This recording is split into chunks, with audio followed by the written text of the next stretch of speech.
Hello students, good morning to all of you. Welcome to Education Networks new class. Today students, for your kind information students, I want to say something you. Lesson number 3 has finished. So I will start you lesson number 4, 16 Mahajanpad. I will discuss you about some more important question of lesson number 4 in this class. So it's my polite request to all of you, please see this class carefully. Okay, I will start lesson number 4th 16 Mahajanpad.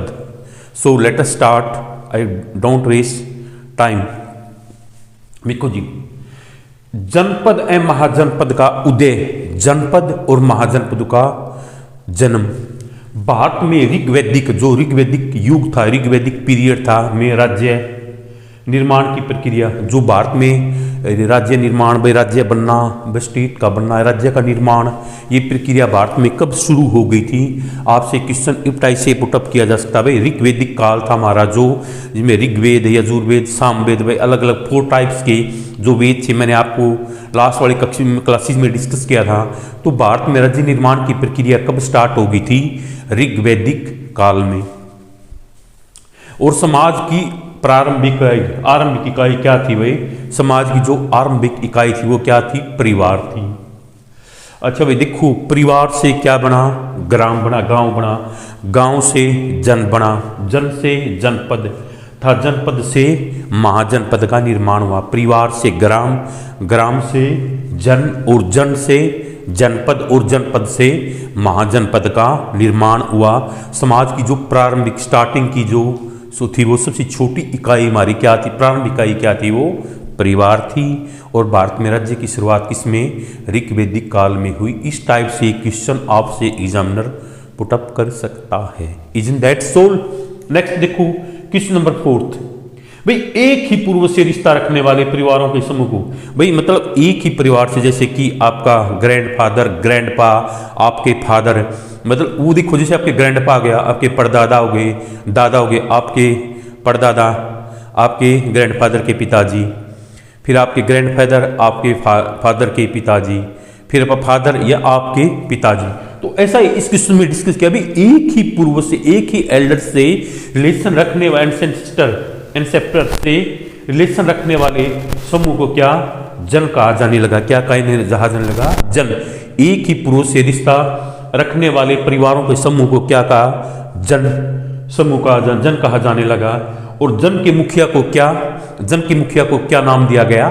राजन। एक परिवार से, एक पूर्वज से रिश्ता रखने वाले परिवारों के समूह को जन, और जन से के मुखिया को क्या नाम दिया गया? राजन। क्या? राजन। देखो भी, राजन की सैन्य सहायता के लिए, जो राजा होता था उसकी सैनिक सहायता देने के लिए कौन होता था? सेनानी होता था। राजा की सैन्य सहायता के लिए कौन होता था? सेनानी होता था। आगे देखो, जो पुरोहित है, पुरोहित जो पंडित वगैरह, प्रीस्ट वगैरह, जो टेंपल में प्रीस्ट वगैरह, जो पूजा वर्शिप वगैरह, जो हमारे टेंपल्स के अंदर जो वर्शिप की प्रोसेस है उसको कंप्लीट करते हैं, जो ये प्रीस्ट यानी पुजारी वगैरह, जो पुरोहित, इनको पुरोहित या पंडित भी कह देते हैं, तो वो क्या करते थे? वो राजा को कहते थे कि आपको धर्म का पालन करने का उपदेश या आज्ञा देते थे कि राजन आपको धर्म का पालन या धर्म पालन की शिक्षा देते थे। वो उनको इस तरह की एजुकेशन प्रोवाइड करवाते थे कि आपको रिलीजियंस, ओबे द रिलीजियंस पे, आपको धर्म का पालन करना चाहिए, धर्म की रक्षा करनी चाहिए। पुरोहित किसको? राजा को इस टाइप की एजुकेशन प्रोवाइड्स करते थे। और कुछ में गाय जन के लोगों की मुख्य संपत्ति। उस युग में जो हमारी गौ माता है, गाय, जिसको इंग्लिश में क्या बोलते हैं? काऊ, और क्या कह देते हैं लोग उसको? गौ माता के नाम से उसको संबोधित करते हैं। तो उस समय में किसमें? ऋग्वैदिक काल में जनपद में, उसमें क्या भाई? गाय है। गाय को क्या कहता भाई?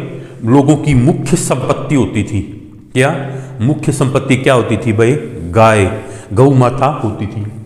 और भाई प्रशासन की सबसे छोटी इकाई जो हमारा प्रशासन थे, जो समाज की प्रारंभिक इकाई तो क्या? परिवार होती थी। और प्रशासन की सबसे छोटी इकाई क्या होती थी? ग्राम होती थी।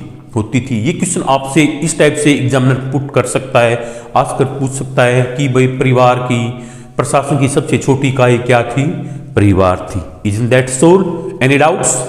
Look at the next number, question A9.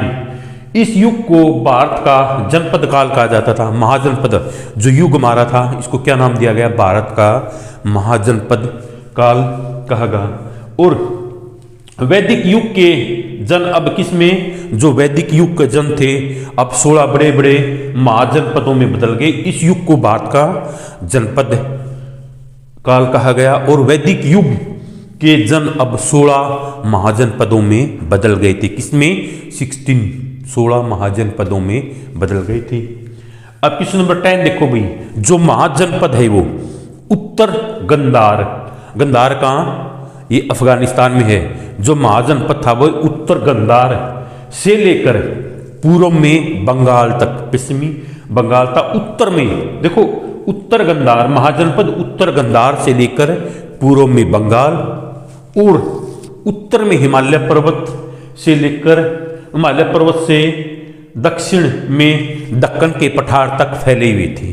दक्षिण में दक्कन के पठार तक जनपद फैले हुए थे। आज की टुडे की कक्षा में, आज की क्लास में मैंने आपके साथ 10 क्वेश्चन डिस्कस किए।